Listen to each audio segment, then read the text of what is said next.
తలంబ్రాల కార్యక్రమం జరుగుతోంది. మనకు తెలుసు తలంబ్రాల కార్యక్రమం ఎంతో ఉత్సాహంగా మనం చేస్తాం. అటువంటి తలంబ్రాల కార్యక్రమం సింహస్వామి మరియు శ్రీదేవి భూదేవికి తలంబ్రాల కార్యక్రమం జరుగుతోంది. ఆ వచ్చినటువంటి అక్షంతలని నాలుగోపురం వద్ద మనకి ఇస్తారు. వాటిని స్వీకరించి మన ఇంట్లో ఉంచుకోవచ్చు, మన కళ్యాణం కావాల్సిన వారికి తీసుకోవచ్చు. భాద్రి లక్ష్మీ సింహస్వామి గోవింద గోవింద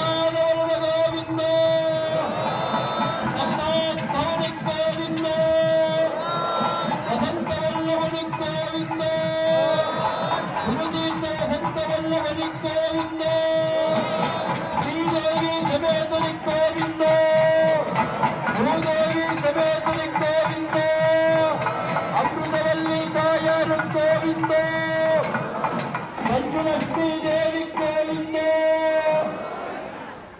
పాలపాటు దింజ ఆంజనేయ స్వామి గోవింద గొల్లమ్మ తల్లి గోవింద కాసాల చిన్నమ్మ తల్లి గోవింద. గొల్లమ్మ తల్లి తన జీవితమంతా పాలు అమ్మి ఆ సంపాదనతో హిందూపురం రాష్ట్ర గల గొల్లమ్మ తల్లి కట్టించిన మండపం కాబట్టి గొల్లమాంబ మండపం, గొల్లమ్మ మండపం అని పిలుస్తాం. ప్రతి సంవత్సరం కూడా స్వామి వారు ఎన్నో సందర్భాల్లో ఆ గొల్లమ్మ మండపంలో ఆస్థానం చేస్తారు.